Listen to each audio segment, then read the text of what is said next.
Please welcome B.J. Lawson.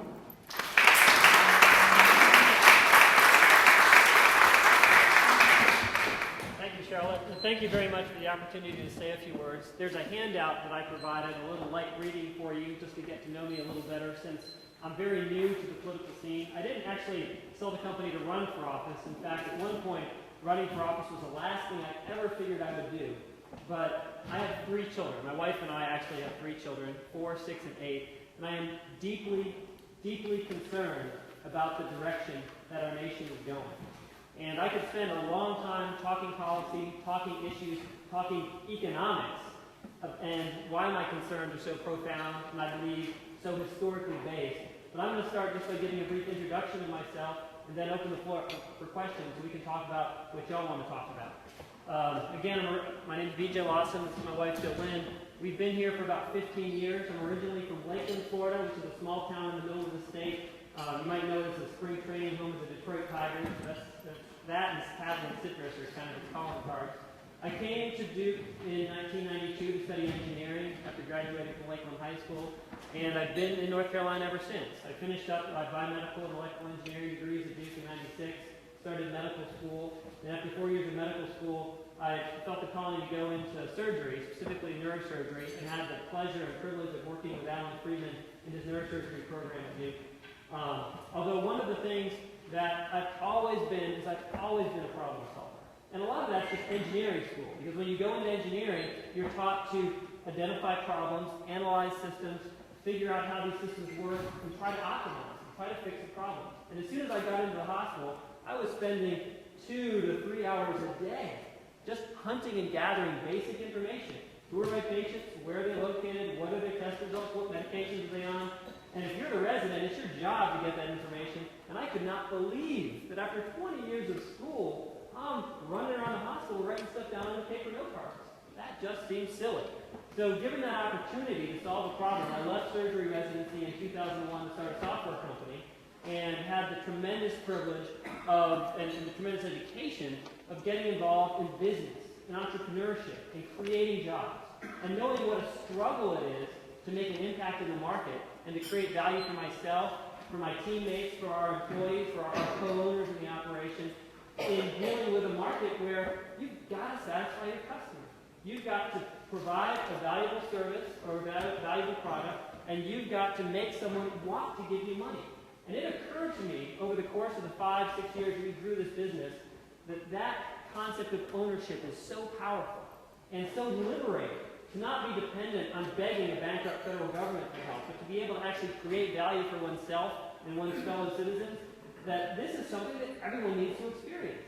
But when you start looking at what it actually takes to start a business in this country today, in the reams of filings and EIN and IRS and SEC and all the acronyms that you can throw out there, it's no wonder that our economy is growing at 2 to 3%, and China's economy is growing at 11 to 12%. And we're excited about 3% growth. We need to free our country. We need to free our citizens. We need to stop living in fear. We need to start seizing the opportunity of being free Americans. And I honestly believe that we can beat David Price in 2008, because we can rely on ourselves as free Americans, but we can bring ourselves together as Americans. Our country has been divided and sliced and diced we've been divided amongst ourselves for decades. People get put into boxes. We put labels on people. We call them Democrats, Republicans, black, white, gay, straight, Christian, Jew, whatever. We throw people into these boxes, and those boxes, to some extent, determine how we think about other people. And it's time for us to move beyond that and to start getting back to our roots. Our roots is a constitutional republic, which is what our forefathers and mothers fought and died for, is this idea that we have a constitutional republic with the rule of law, and that the federal government is not supposed to be this all-encompassing thing that weighs down on the population, but really this really very small and circumscribed government where the states and the local governments do a lot of the heavy lifting and make a lot of the tough decisions. So my goal in running for Congress is to bring our district and to bring our nation together, focused on what it means to be free Americans, and focused on what it means to have a platform of economic freedom that can allow us to successfully grow and compete. And whether or not you like to think about or talk about economics, When you start thinking about some basic numbers, a $9 trillion national debt, an $800+ billion current account deficit, those numbers are huge. Big, big numbers. And that's what's on the balance sheet. Anyone heard of Enron? Enron evaporated in a week. Some people were surprised, other people weren't. Enron, what killed Enron were the off-balance sheet liabilities. Anyone heard that word before? The things, the problems that weren't on the balance sheet. When you look at where we are right now, ladies and gentlemen, the government's own estimates put our government's off-balance sheet liabilities for Medicare and Social Security at $38 trillion. You're into your second 5 minutes if you want to take questions. Fair enough. So I'll stop there because I could preach for hours on these subjects, but I really want to hear what y'all are concerned about, and I appreciate your support. Questions? From what I understand, people who don't really know anything about David Price vote for him anyway, whether they're Democrats or Republicans, because he's on important committees. What can you do to convince North Carolinians that you can help them more than David Price can, since he's on this committee? That is a great question, but I believe that in our current economic environment, everyone is ready to start asking some tough questions. Even if you are a progressive who wants to help poor people, or even if you're receiving government benefits today, all you got to do is look at your grocery bill. My grocery bill is up 10% year over year. Okay? We're looking at $4 milk, $5 if you want to go organic, $8 for a big block of cheddar cheese, $3 for a box of cereal. So people are beginning to realize when we talk about these big, massive numbers, these big, massive deficits, the reason those numbers are so big, well, the implication of those numbers being so big, is that my little dollar bill that I'm getting paid at my job is really, really small. So when people begin to question, can the federal government help us anymore?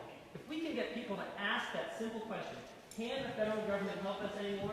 Can these appropriations, can these earmarks, can this pork, this money we bring back to Washington actually help us? The answer is no, because we're borrowing and printing an additional $1 to $3 billion per day that is making the problem worse. So I think to the extent that we can begin to ask people, can we rely on, can we ask the federal government for help, we've got to change our direction, or else we'll be drawing analogies between us and Rome in a very different light. And we won't be talking about Pax Romana or Pax Americana. We're going to be talking about what it means to watch an economy go over a cliff. And that's what I believe we can work our way out of if we free the people and stop relying on a bankrupt federal government for help. What's your position on Iraq war? That's a great question. And I think that is, in many ways, the issue that's at the heart of the divide in the country today, and certainly within the Republican Party. I believe we have brave, courageous troops who are doing what they've been asked to do, but I also am deeply concerned that we went to war in Iraq without a constitutional congressional declaration of war. And I believe very strongly that it is Congress's job to say when and how and why we go to war, and to declare war in a way that sets out who is the enemy and what is the objective, and then, once we've agreed upon that as the board of directors, turn the execution of that over to our military to do what they need to do.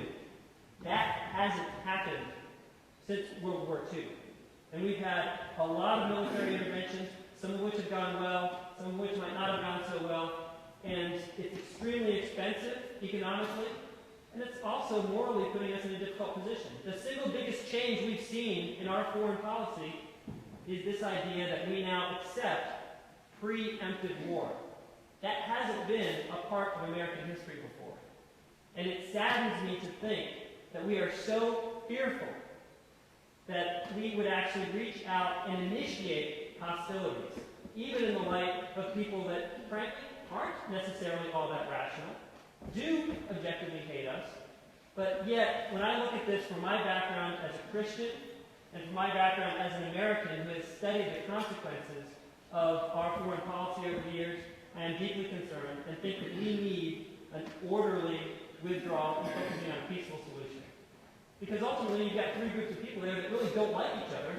How does throwing more military might and guns and bombs into the mix help those three groups of people get along?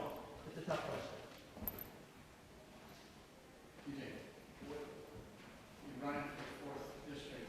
How will you serve, or why do you want to serve those people in our district? I want to go to Congress to restore a constitutional federal government.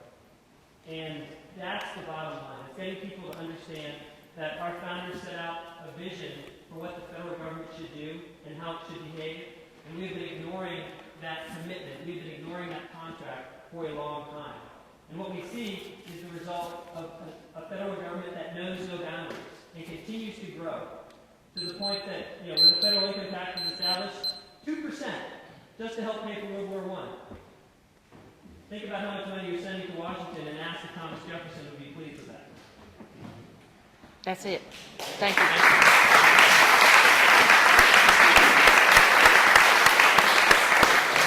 So